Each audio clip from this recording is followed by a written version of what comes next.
कहने को हम चांद पर पहुंच गए, कहने को हम आधुनिक दुनिया का एक बड़ा हिस्सा है, कहने को हम दुनिया की सबसे बड़ी अर्थव्यवस्था बनने की ओर कदम बढ़ा रहे हैं।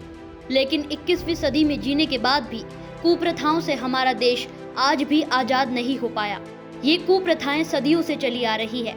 एक वक्त था जब मौताना प्रथा के तहत अगर किसी व्यक्ति की संदिग्ध परिस्थितियों में मौत हो जाए तो उसके परिवार के लोग कथित दोषी से मौताना यानी कि पैसा मांगते थे, जिसे कुछ हद तक जायज भी ठहराया जा सकता है। लेकिन जो इन दिनों हो रहा है वो किसी भी तरह से ना तो जायज है और ना ही कानूनी रूप से सही है।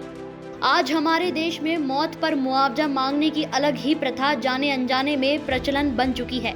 किसी भी अप्रिय घटना या वारदात के बाद परिवार के लोग चंद लोगों के साथ मिलकर धरने पर बैठ जाते हैं।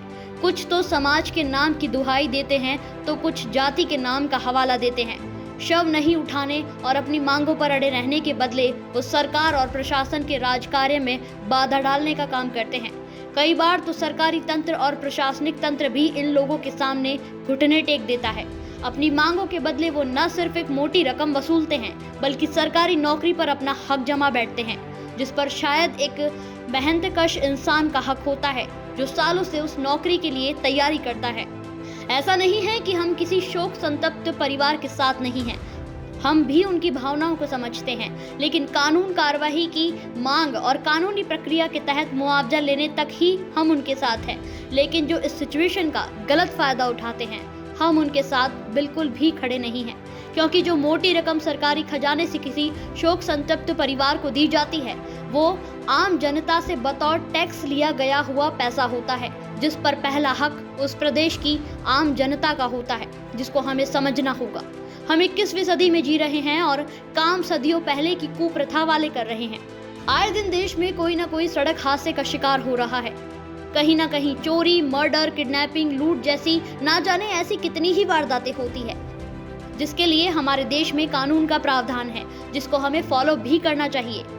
लेकिन हम उसकी आड़ में अपनी जेब भरने का काम करते हैं, जो कि सरासर गलत है, जिसका हमें विरोध करना चाहिए, क्योंकि वो पैसा सरकार अपने सरकारी खजाने से देती है, जिस पर हक उस प्रदेश की जनता का है, ना कि किसी के वर्ग विशेष या किसी एक परिवार का या एक शख्स का। आप इस बात से ही अंदाजा लगा सकते हैं कि एक हादसे या मर्डर में मारे गए परिवार को अनुमान के चलते 50 लाख रुपए दिए जाते हैं, तो एक साल में कितने ऐसे हादसे और मर्डर होते हैं और कितना पैसा सरकारी खजाने से उस परिवार को दिया गया होगा। शायद देश में हर साल कई करोड़ों का भुगतान सरकार सरकारी खजाने से करती है, जिसका असर हमारे देश की इकोनॉमी के साथ डेवलपमेंट पे भी पड़ता है, क्योंकि हम जो पैसा सरकार को बतौर टैक्स पे करते हैं उन्हीं पैसों से हमें और आपको सुविधाएं मिलती है, जबकि मौत पर मुआवजे का एक लिमिट दायरे तक का हमारे कानून में प्रावधान है, जिसका फायदा कुछ समाज के ठेकेदार शोक संतप्त परिवार को आधार बनाकर पैसे ऐंठते हैं, जिसे अब बदलने के साथ साथ समझने की भी जरूरत है। ब्यूरो रिपोर्ट्स, लोकल पत्रकार।